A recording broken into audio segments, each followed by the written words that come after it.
Welcome to a new episode. It gets harder and harder for me to explain, in plain words, why the fresh produce business is so complex.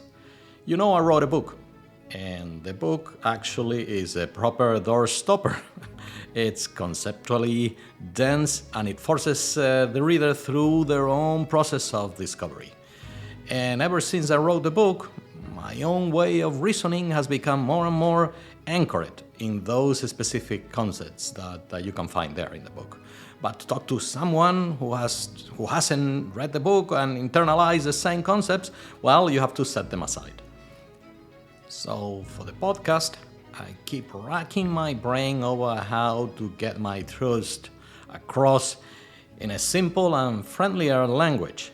And that's how I came back to the poker and chess analogy, applied to the world of business. Both games have been used endlessly to draw parallels with strategy and with business or even financial decision making. And a while ago, I re-listened to an episode of the Tim Ferriss show where he interviewed the former poker player Annie Duke. I thought that episode could be useful. And after re-listening to that Tim Ferriss episode, I got a pretty good sense of this former professional poker player's book. Because she wrote a book. She wrote a book in 2018 and it became a bestseller. And it was about her life as a professional player and how to apply its lessons to decisions in life generally and in business too. I also remembered a book by the hugely famous world chess champion Garry Kasparov on what chess can teach us about business strategy. Yeah, as a teenager, I went through a phase of youthful fascination with chess, and it seems that my mind still chooses to pay attention to the subject. I have to admit it. I haven't actually read either book. I read a few episodes of different podcasts and a few summaries, but the topic came to my attention actually after I read a post on Twitter, and I thought, hey, what a great analogy. Maybe this way I can talk about determinisms, about the stochastic processes, about Bayesian statistics, or emergent processes in complex systems, without boring you to death, of course. And although, as I said, and you can check for yourself with a quick internet search, this analogy has been used a great deal. But I'm going to try to adapt it to our business. So let's see how it turns out. I'm David Del Pino and this is Fresconomics. Welcome to the fresh produce business, a world where uncertainty is the only constant and volatility shapes every decision. Every day, remarkable people navigate this chaos with skill and courage. Join me as we explore the hidden logic of this industry to decode what others call unpredictable. In chess, there is a correct move in every position. In poker, on the other hand, you can play perfectly and still go broke. Or you can even play like a reckless idiot and clean out the whole table. In chess, if you play like a reckless idiot, you're going to lose, guaranteed. And that's the first point. In chess, there is determinism. If you do this will happen. And if you do that other thing, this other thing will happen. That's why the game is computable and why the famous Deep Blue computer beat Garry Kasparov back in 1997, if I remember well. Long before the artificial intelligence we all talk about now had even shown up. In chess, we have clear rules, perfect information, a single opponent and predictable outcomes. Life and business, by contrast, are a very different matter. And to stay with the analogy, poker looks like a better metaphor of life, for now. In life, as in poker, there is a whole crowd of players. You only know your own cards, so you have incomplete information. And luck can crush you in any given hand. And on top of that, In life, the rules of the game change the moment you take your eye off the ball. Poker players are used to computing probabilities. Their game, in other words, is an stochastic process. You don't know what the final result will be, but you do know whether the cards you're holding give you better or worse odds of winning.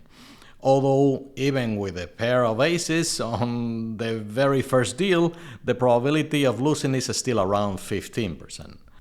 So life is hard, and once you realize that, half your problems will vanish. The world divides us into those who go around frustrated, expecting that doing the right thing will automatically make things turn out well, and those who see the world in probabilistic terms. And we don't need to go about calculating probabilities or know any maths at all. We just need to recognize in each situation whether the wind is blowing in our favor or not, whether the board is tilted toward us or towards our competitors and our customers. And if it isn't in your favor, keep playing the hand. We can't exactly quit life, right? But if that's the case, don't go placing bets like a fool.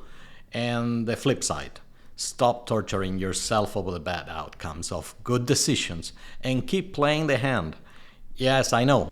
How do we convince a bunch of deterministic minded people? Which is to say, almost everyone around us. How do we convince that the decision that we took, it was well made, even though it turned out badly, and that, what's more, we are going to make it again, and as many times as it takes? How do we get bosses, boards, and finance people to understand that we didn't get it wrong? Yeah, I remember the day I started explaining Bayesian statistics in a forum like that. I think they would have fired me on the spot if my track record hadn't had my back at that time. Because everybody wants, I should say we all want, to reduce reality to simple models or concepts that we can grasp, to neat little rules that we can apply at every turn. And for example, if Garry Kasparov opens with the typical Ruy Lopez opening, we answer with the Murphy defense if we want to be more aggressive, or the Berlin defense if we are more conservative. Well, life isn't like that.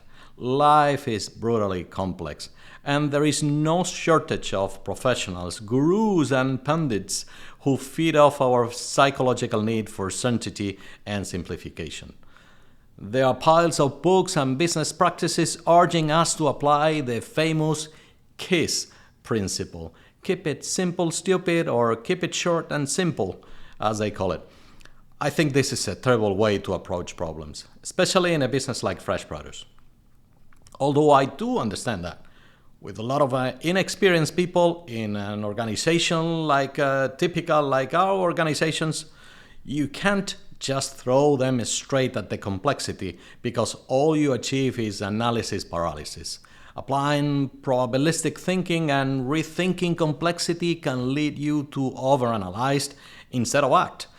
And remember, in our business, speed and execution matter more than calculating every last probability. And yes, life, of course, in that sense, is more like poker. The metaphor helps us step away from deterministic expectations and learn to expect the unexpected. And yet, life and business are also very different from poker. Let's see why. In poker, the variability, the variance of the expected probabilistic value is symmetrical. What can happen in a hand is bounded by the cards and the rules of the game. There is symmetry in the options. In life, by contrast, almost everything is asymmetrical, with the honorable exception of a good many biological facts. A typical example of symmetry is the height of individuals across the population. It varies little around the mean, and it does so homogeneously, that is, symmetrically. Symmetry on either side of the midpoint. We have roughly the same number of short people as tall ones, and there are a handful of people over 2 meters tall, but there is nobody 1,000 meters tall. Well, in life and in business, there are countless examples of something that consistently is around 2 and suddenly being worth 1,000. That's the asymmetry. They are extreme values, a long-tailed probability curve that end up defining reality. And these are the situations that can either kill you or make you rich. The same ones. Another difference from reality is that while in poker each hand is a fresh start, in life we can use feedback loops to reassess the situation. Even though we can't actually compute reality because of the probabilistic calculation would be, the majority of the time, so complex, we can still form a picture of what has happened before. Mind you, in poker, there is also something you can learn from one hand to the next, but I think only one thing. You can study your opponent's playing styles and look for the player that the rest are going to fleece, the one that is known as the fish. They say you can smell the little fish a mile off, and if you can't smell him, well, as the saying goes, you are the fish, my friend. But all the other variables stay homogeneous and return to a known starting position. Same deck, same number of cards, same rules, and so on. In other words, in the real world, we are obliged to revisit our positions and the new information at every decision cycle. In our business, the arrogants, the ones who have all figured out, those who stop hunting for new information and don't keep adjusting their decisions constantly, right through the campaign, for example, well, they tend to come off badly, and they are left at the mercy of luck. How many hectares have the competitors planted? On what dates? Which varieties? Which sizes now look the most abundant in the market? What qualities are out there in the market? And a very long etc. that we have to take into account. And this is Bayesian statistics, see? It wasn't so hard, after all. The probabilities we estimated at the outset, the ones that our brains work out unconsciously, we adjust them with new information, again and again and again, without end. But alright, I won't put up the formulas, no need to stress anyone out. Still, I tell you, it works this way because the reality of the business world is probably a chaotic system, or better, what they call deterministic chaos.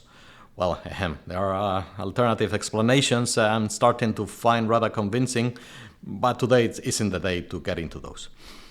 That is, it's a system of very low predictability, especially over the long term, like say the weather. We can spot correlations and probabilities in the short term, but it gets extraordinarily complicated and widely full of surprises because of how sensitive the variables are. It's that asymmetry I mentioned earlier, how a small change in one of the variables produces an enormous effect on the final results, but not always.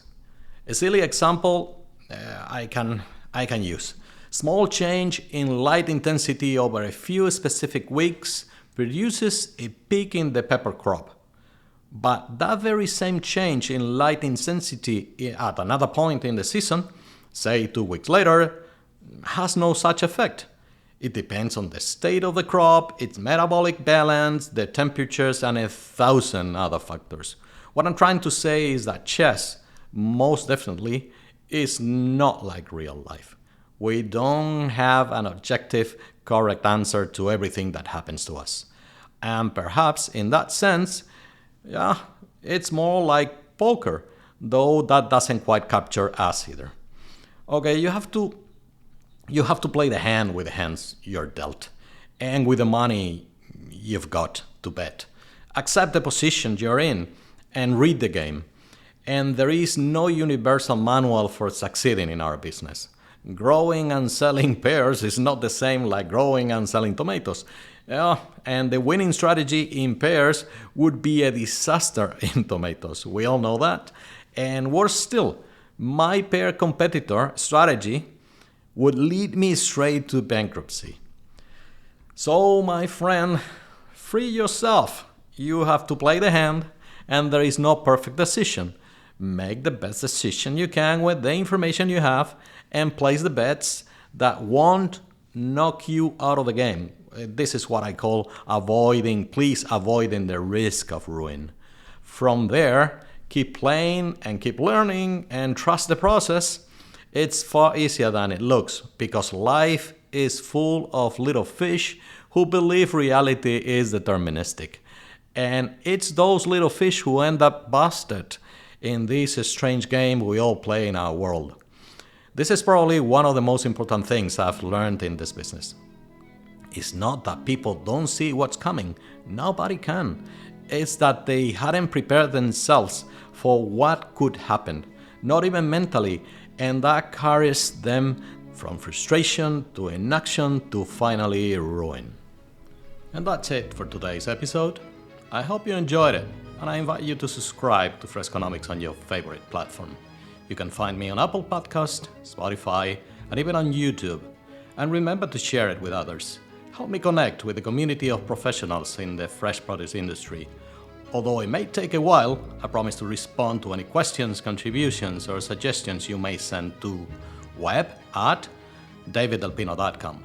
And of course, you can also visit my blog at daviddelpino.com, where you'll find out how to get a copy of the book Fresconomics, along with articles and additional content. Until next time, take care and try to enjoy this crazy business.